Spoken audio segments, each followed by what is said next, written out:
Bless Sunday, everyone! Ayan, nag-iimay na naman ng gulay si Inday. Mainit sa kusina, guys, kaya dito ako sa salas. Nag-iimay ng gulay.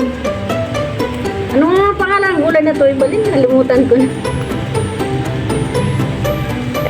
Sa Ibalin, hindi kumakain ng gulay na to. Chinchay? Ano ba yan? Hindi ko alam. Sinsay daw. Ano ba to? Hindi alam niya, ibalik mo yung gulay. Ano ba ito? Ba't mo ako tinatanong kung hindi ko alam? Dawdi po. Type spinach? Yan! Spinach! Spinach! Sabi niya sinsay daw. Kaya laking kaibahan ng sinsay sa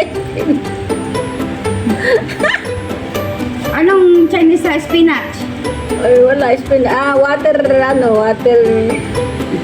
English naman what? Hindi, water resist ba yun?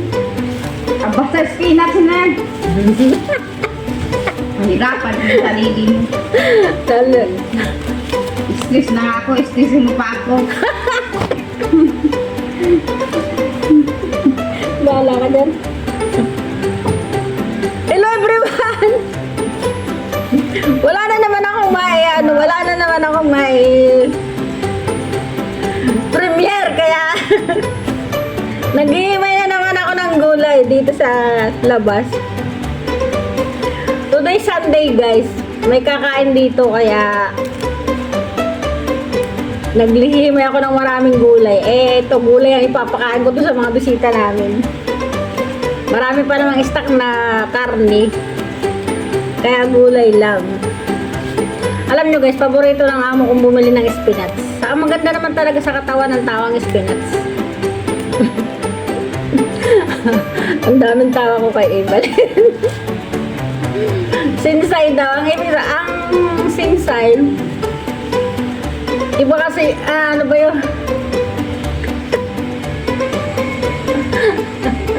Yung sinsay guys, salitang Chinese. Pero tama naman siya, tumama siya kasi ito talaga sa Chinese ay sinsay. At least kahit pa paano may alam na siya na salitang Chinese. Ayan, Ibalin, congratulations, mayroon ka nang nalaman sa salita ng gulay. Sinsay talaga ang tawag dyan, guys.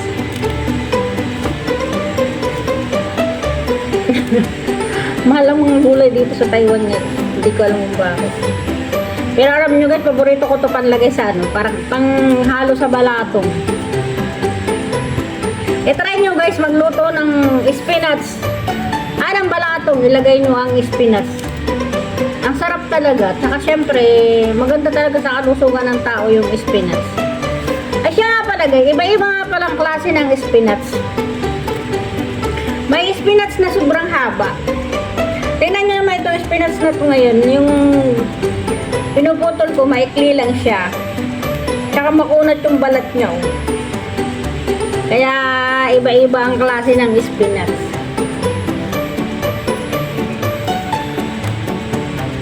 Pero kung ikaw guys ay mababa ang potassium, kailangan mo talagang kumain ng spinach.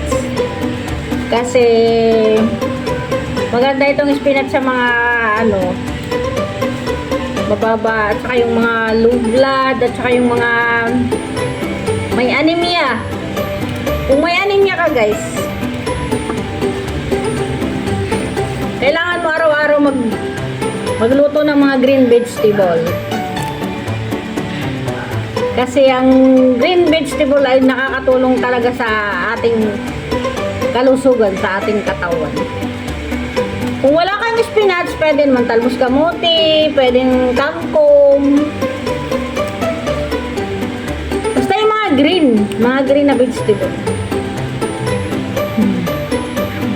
Grabe naman yung salamin ko, nalalaglag. Paano na lang kung wala akong ilungo? Kaya nga pala guys, hindi lang ito lahat ipapakain ko sa kanila. Kasi magluluto din ako ng sardinas. Igigisa ko to sa sardinas.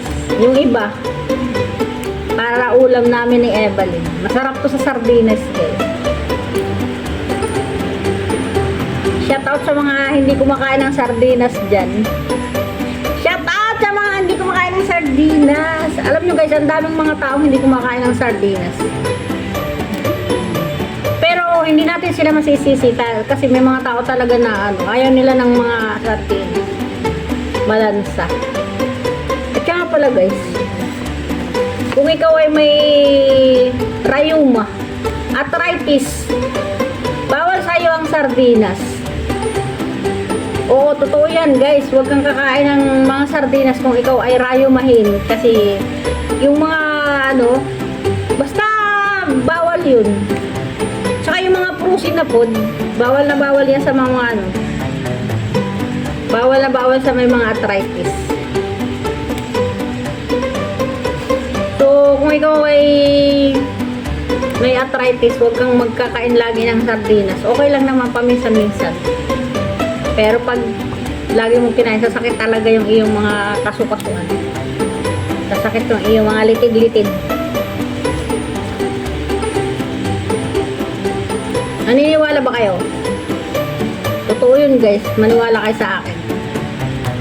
At saka doon sa mga may arthritis, huwag kayong kakain lagi ng malagkit. Malagkit, it's mean na glutinous rice. Bawal sa mga may arthritis yung mga glutinous rice. Bawal yung kakain sinukmani, kalamay. 100% sasakit talaga yung mga tuhod-tuhod mo. So, para mapangalagaan nyo yung sarili nyo, pakinggan nyo na lang yung sinasabi ko dahil totoo yun. Yung kasing, sa amin kasing family, walang ibang sakit yung aming mga ninuno kung hindi ang arthritis. Narinig ka? Salutid, hindi mo lang. Narinig ako eh. Ayun na nga guys. Sa aming family, yung family inheritance, yung arthritis. Pero, God knows guys, thanks God kasi wala akong arthritis. Wala akong yung sinasabi nila na yung sumasakit yung tuhod, sumasakit yung paa, sumasakit lahat-lahat. Wala guys, kahit ako kumakain ng munggo. At huwag din kayong maniniwala na ang balatong ay bawal sa mga may rayuma. Hindi totoo yun. Kasi yung balatong guys ay gamot sa puso. Gaganda yung tibok ng puso mo pag ikaw ay kumain ng balatong. Pag ikaw ay may mga wala, basta hindi bawal. Walang bawal na, walang ipinagbabawal tungkol sa balatong dahil ang balatong ay masustansya. Do you believe that? I believe! Wala na namang premier si Inday, kaya nagtuturo. O, ayan guys. Totoo yung mga tinuturo ko sa inyo guys. Kaya, wait lang Evelyn, may 4 minutes pa ako. Napatay ako. Ay, bastos, kaya pala may narinig ako. Yung pala yung narinig ko, salbahang Evelyn talaga yun. Yari ka sa akin, balik ka mamaya. Nagkalukuhan talaga sa Evelyn, guys.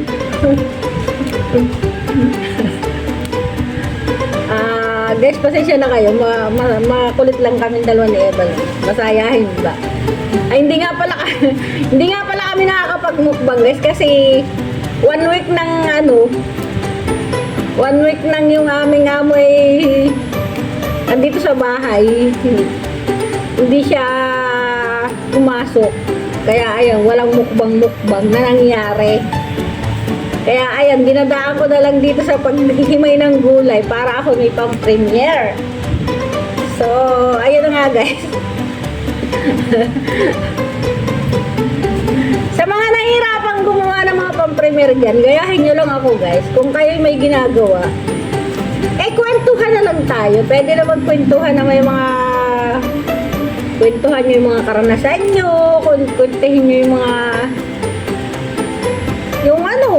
pangaralan nyo kami kung kailangan nyo kaming pangaralan. Baka may mga mali kaming ginagawa, baka meron kayo nakikita na hindi nyo nagugustuhan, o yung kumaga shout out nyo lang kami kung ganun yun. Kung wala ka talagang anong pang-premiere, habang may ginagawa ka, di kwentuhan na lang tayo. O, diba?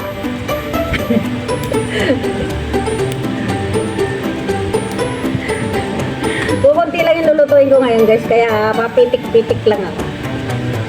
Kasi maraming mga tira-tirang gulay. Nagpapakit tuloy ako. Ang pangit talaga ng ngipin ko. Kailangan ito mag-brace. Para ako'y gumanda. Kailangan ko magpa-brace. Agoy. O, ayan na nga, guys. Malapit na matapos. Tingnan mo nyo, guys. O, malapit na agad matapos yung aking video. O, di ba? Dahil lang sa pagsasalita ko dito, pagkikipagkwentuhan sa inyo, matatapos na agad yung pang-premiere ko. Ayan, nakatapos na agad ako. At least may mga tips kayong natutunan sa akin tungkol sa mga about sa gulay at saka pagkain ng gulay. Tungkol sa mga may arthritis. So, o, di ba? Marami kayong natututunan paminsan-minsan sa akin. Kaya, paminsan-minsan makikinig kayo kay Inday. Kung si teacher si teacher Ate Tet ay teacher. Ayun, si teacher yun. Ito si Inday. Si Inday naman, tuturuan naman kayo about kalusugan at about sa gulay. Ayan. Kaya, shoutout kay Ate Tet. Teacher Ate Tet, shoutout. Ayan, shoutout sa mga solid in liquid at sa mga palaging nanonood ng mga mga premiere ko na walang kakwenta-kwenta. Shoutout sa mga sa mga kaibigan ko. Basta shoutout sa inyong lahat. Mahal na mahal ko kayo. At shoutout na rin sa aking family na syempre super supportive at super mahal na mahal ko. Ayan. Wala namang ibang nagmamahalan kundi kami lang ng aming family. Dahil family is my life. O, diba? Yun lang yun.